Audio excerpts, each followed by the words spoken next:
remember when we said we read the letter of credit out of my files that Joe Pedicino's Nigerian backer, Olu Oliami, had presented as proof that he had $25 million to invest in wrestling when they were going to start the Global Wrestling Federation on ESPN in 1992. We read that letter of credit that Joe was smoking the hopium on and everybody in wrestling was believing, right?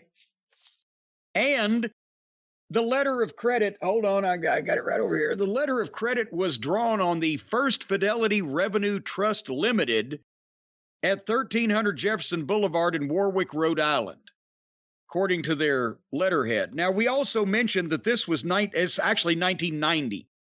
So 32 years ago, there was no internet. There's no Google Maps. You couldn't just look shit up. Unless you were in Warwick, Rhode Island, you had no goddamn idea, right? What was at 1300 Jefferson Boulevard? Well, now somebody is writing in from Warwick, Rhode Island, Brian.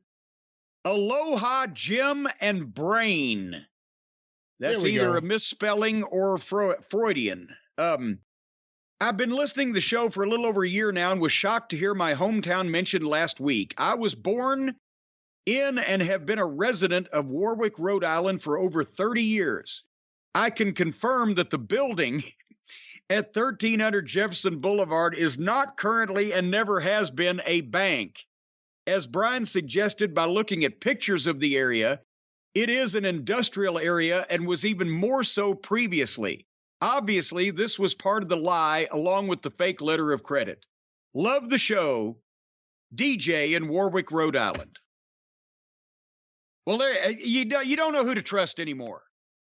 First Fidelity Savings Limited Revenue Trust Incorporated didn't really exist. Holy shit.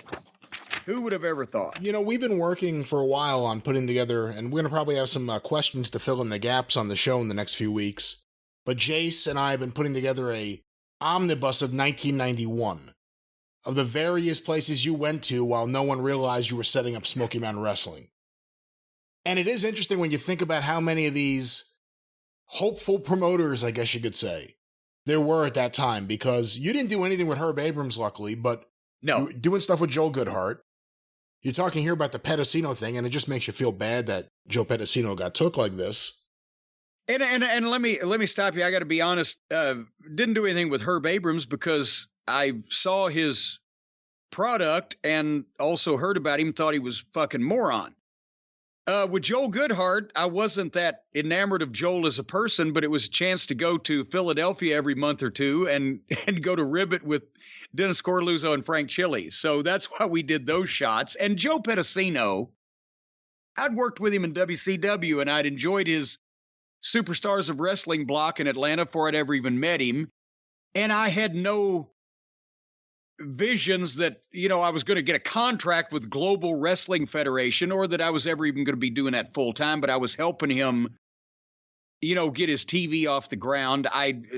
You know, and that's the thing. I didn't believe in the money like a lot of people did, but I was doing my own thing and it wasn't about money at that time. But I'm just saying, so I liked those. I liked Joe as a person, but as soon as I saw the first show, I said, well, there ain't $25 million involved in this. Go ahead. And of course, you also work for Dave Lehigh, VWA. We recently talked about famously Gordon Skazari, that TV taping up in Massachusetts. Oh, God damn. And I'll tell you what, David Lehigh was just, okay, it was up in Richmond, Virginia, and we were living in Charlotte. But the way we got hooked up with Skazari was, at that time, you know, I had never done independent shows before because from the time I'd gotten to business, I'd always been working for a territory. But when Skazari was contacting everybody and he called me, that's when Eddie Gilbert was the booker and all these names were going to be there. And I talked to him on the phone and I said, okay, this guy's obviously in over his head, but at the same point, there was somebody else that was supposed to be his assistant. I forget what his title was or whatever, that sounded like a bit more of an adult. And I thought, okay, let's see what happens. But again, I'm not trying to hindsight's 2020. But I'm not trying to say that, I was the brightest person in the world, but I made these shows because either it was a chance of it'll make a little payoff. If it wasn't, I didn't think it was going to be embarrassing. Found out later on Skazari was embarrassing. Or do a favor for friends, or, get Stan a couple of shots while we were setting up Smoky Mountain or whatever. But I never understood why that guys went to these lengths to ingratiate themselves with these people that it was obvious had no fucking idea what they were doing, nor were going to be able to follow through with it. And sure enough, Skazari had inherited a fairly decent amount of money from whoever died. I can't remember, his parents or whoever it was. And he did one house show and one TV taping and was pretty much, as I recall, fucking institutionalized in a mental institution about 6 months later, and went through all of his money. And it was, when Eddie Gilbert took the money for booking the show, faxed the formats, and never even actually showed up. And everybody else then was taking advantage of the poor fucking guy. But, I've never understood how guys in the wrestling business could go into these things thinking that this was going to be a legitimate fucking... Shane Douglas was the one telling me about that Wilpon guy 10 years ago. Oh, he's going to give all the guys insurance and benefits and all that. Sure he is. No, he's not. Yeah, Bernie You're all Madoff. fucking nuts. Whether whoever made off with the money, this was never going to happen. Tony Khan's the only billionaire mark that's ever actually really been a billionaire. All the rest of them have just been marks.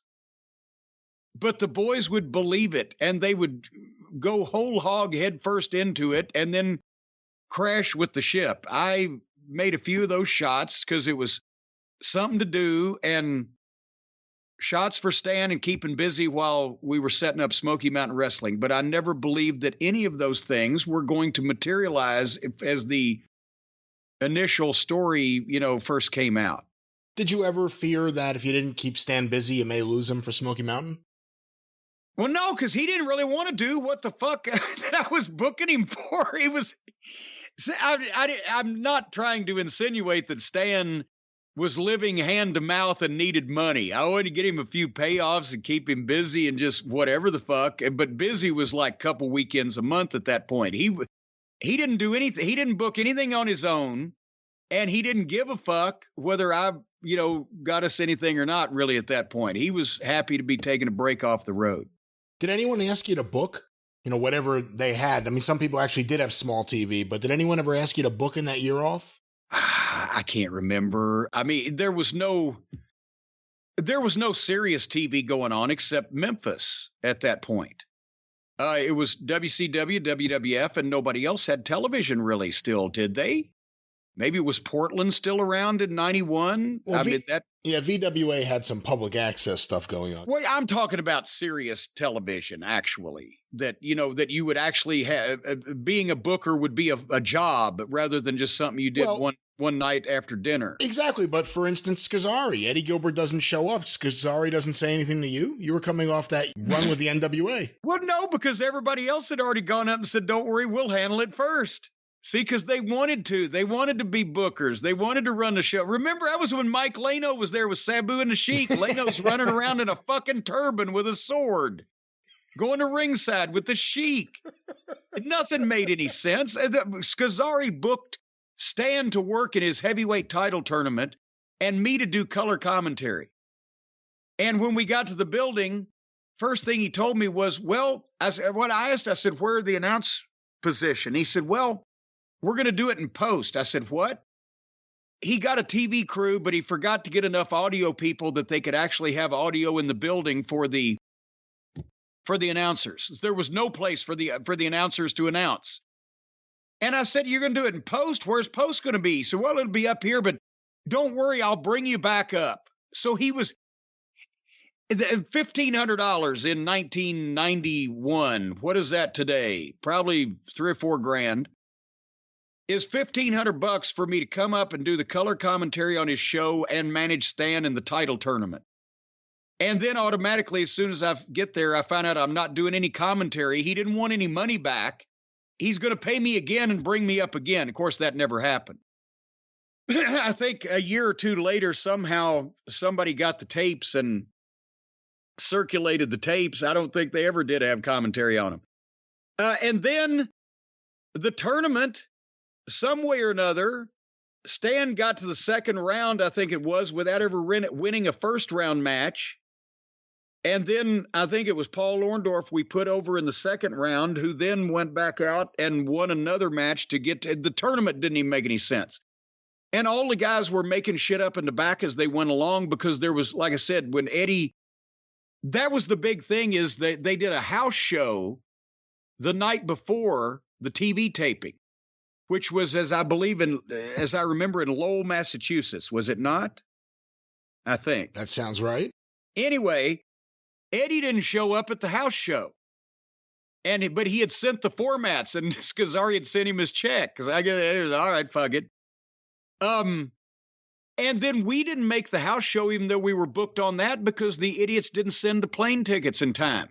Because I was on the phone the day of the house show, the day before the taping, with his assistant, going, what do you think? You think this is, we're just going to go to the fucking airport and ask for a goddamn ticket? We were supposed to have tickets 3 weeks ago. If there's not a ticket on my fucking doorstop by tomorrow morning, I ain't going to the goddamn airport, because you're all full of shit and I don't believe you. So he somehow Federal Express expedited Stan and ours plane tickets so we could leave the next morning and go to the airport. Otherwise, I wasn't leaving the house. And then we get there and find out that Eddie no-showed and that everybody's gone into business for themselves. And Skazari had a pack of checks in his hand. Not a checkbook, just a naked pack of checks. No register or anything. And some guy would come and say, well, you promised me so-and-so. Okay, here's a check. Some guy came and said, well, I've got to eat. You need to pay for my food. Okay, here's a check. And some guy, well, the hotel didn't have my, well, here's a check. He was just writing checks to people for whatever the fuck they asked for. And I was like, what the, but that's, I think, is that where I first met Tammy Sitch. She was with Candido, standing outside the locker room door, because it was the male locker room. And I think passed a little conversation with her, because I knew Candido from Dennis. I think that may be the first time I talked to her. Pedicino never asked you about booking? When he was still having the hopes that this was real? Oh, you know what? He sure did. He sure did. Joe, I can't remember what I told him now, because he didn't know about Smoky Mountain Wrestling either. I was said nobody knew, while everybody else was setting up shit with their millionaires from Nairobi or wherever. I was actually doing real shit on a budget and with a real backer and not telling anybody about it.